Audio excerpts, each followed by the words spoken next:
মা দেউতাক সুখী কৰিবলৈ সন্তানে কি কৰিব লাগে? আপুনি যিমানেই ডাঙৰ হৈ নাযাওক কিয়, মা দেউতাৰ বাবে আপুনি সদায় সেই সৰু সন্তানটোৱেই। আপোনাৰ এটা ফোনে তেওঁলোকৰ মুখত হাঁহি আনিব পাৰে। আপোনাৰ এটা ভাল কথাই তেওঁলোকৰ সকলো চিন্তা অলপ হ'লেও কমাই দিব পাৰে। আৰু আপোনাৰ এটা সফলতাই তেওঁলোকৰ বুকু গৌৰৱেৰে ভৰাই তুলিব পাৰে। কিন্তু দুখৰ কথা হ'ল, আমি যিমান ডাঙৰ হৈ যাওঁ, মা দেউতাৰ পৰা সিমানেই দূৰ হৈ যাওঁ।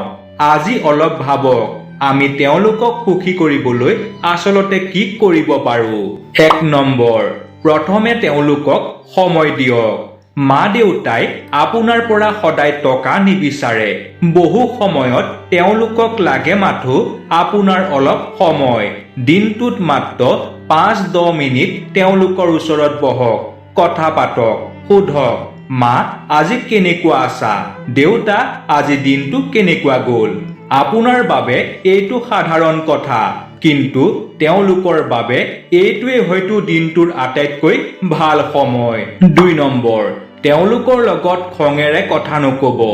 আমি বাহিৰৰ মানুহৰ লগত কিমান ভালদৰে কথা পাতো, কিন্তু নিজৰ মা দেউতাৰ লগত কেতিয়াবা অলপ কথাতে খং কৰো। এতিয়া নকবা, মোক বিৰক্ত নকৰিবা, মই ব্যস্ত। এই কথাবোৰ আমি হয়তো অলপ সময়ৰ পিছতেই পাহৰি যাওঁ, কিন্তু মা দেউতাই তেওঁলোকে এই কথাবোৰ মনত ৰাখে। সেয়ে তেওঁলোকৰ লগত কথা পাতোতে অলপ মৰমেৰে কথা পাতক।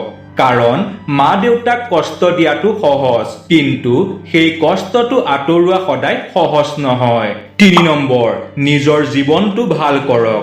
মা দেউতাৰ আটাইতকৈ ডাঙৰ সপোন কি জানেনে? তেওঁলোকৰ সন্তানটো সুখী হওক। সেয়ে জীৱনত কিবা এটা হ'বলৈ চেষ্টা কৰক, পঢ়ক, কাম শিকক, পৰিশ্ৰম কৰক, বিফল হ'লে আকৌ চেষ্টা কৰক। হাৰ নামানিব, কাৰণ আপুনি যেতিয়া জীৱনত আগবাঢ়িব, সকলোতকৈ বেছি সুখী হ'ব আপোনাৰ মা দেউতা। আপোনাৰ সফলতা কেৱল আপোনাৰ সফলতা নহয়, সেইটো তেওঁলোকৰো সফলতা। ৪ নম্বৰ, তেওঁলোকক নিজৰ কথা কওক। আপুনি কেতিয়াবা লক্ষ্য কৰিছেনে, মা দেউতাই প্ৰায়ে সোধে, কিবা সমস্যা হৈছে নেকি? কাৰণ তেওঁলোকে আপোনাৰ মুখখন চাই বহু কথা বুজি পায়। সেয়ে সমস্যাত পৰিলে সকলো কথা অকলে সহ্য নকৰিব, তেওঁলোকৰ লগত কথা পাতক। হয়তো তেওঁলোকে আপোনাৰ সমস্যাটো সমাধান কৰিব নোৱাৰিব, কিন্তু তেওঁলোকে আপোনাক এটা কথা ক'ব, চিন্তা নকৰিবা, আমি আছো। আৰু কেতিয়াবা এই এটা কথাই মানুহক আকৌ থিয় কৰাব পাৰে।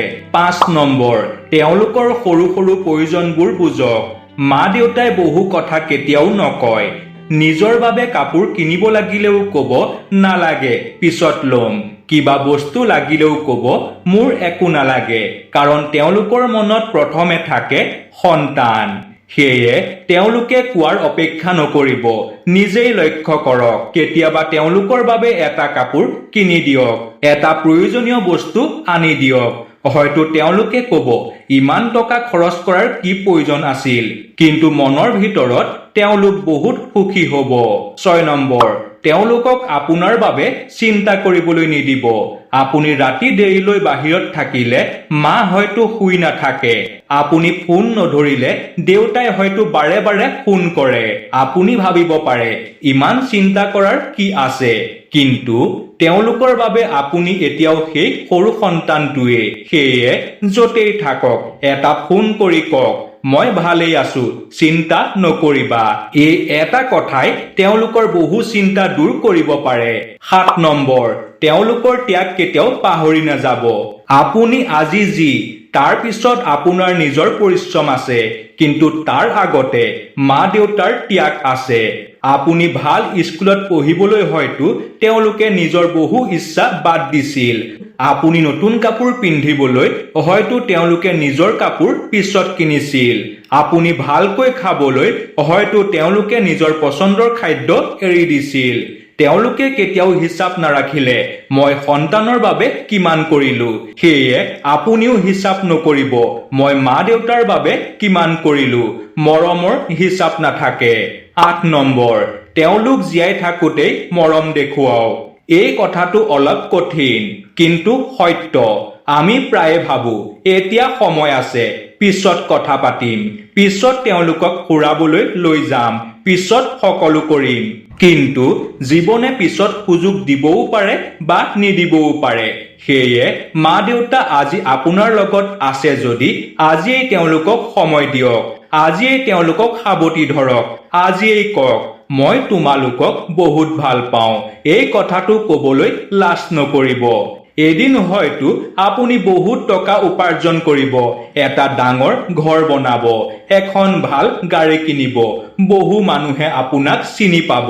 কিন্তু সেই দিনটোত যদি মা দেউতা আপোনাৰ কাষত নাথাকে, তেতিয়া হয়তো আপুনি বুজিব জীৱনত আটাইতকৈ ডাঙৰ সম্পত্তি টকা নাছিল, আটাইতকৈ ডাঙৰ সম্পত্তি আছিল মা দেউতাৰ মৰম। সেয়ে আজিৰ পৰা এটা কাম কৰক, মা দেউতাক সুখী কৰিবলৈ বহুত ডাঙৰ কিবা কৰাৰ প্ৰয়োজন নাই। মাত্ৰ সময় দিয়ক, সন্মান দিয়ক, তেওঁলোকৰ কথা শুনক, নিজৰ জীৱনটো ভাল কৰক আৰু কেতিয়াও তেওঁলোকক অনুভৱ কৰিবলৈ নিদিব মোৰ সন্তানৰ জীৱনত মোৰ কোনো মূল্য নাই। কাৰণ আপোনাৰ বাবে মা দেউতা হয়তো পৃথিৱীৰ দুজন সাধাৰণ মানুহ, কিন্তু তেওঁলোকৰ বাবে আপুনিয়েই তেওঁলোকৰ পৃথিৱী। যদি আপোনাৰ মা দেউতা আজি আপোনাৰ লগত আছে, তেন্তে ভিডিঅ'টো বন্ধ কৰাৰ আগতে তেওঁলোকৰ কাষলৈ যাওক আৰু মাত্ৰ এটা কথা কওক, মই তোমালোকক বহুত ভাল পাওঁ, মোৰ বাবে ইমানখিনি কৰাৰ বাবে ধন্যবাদ। আৰু কমেণ্টত লিখক মা দেউতা তোমালোকেই মোৰ শক্তি। ধন্যবাদ।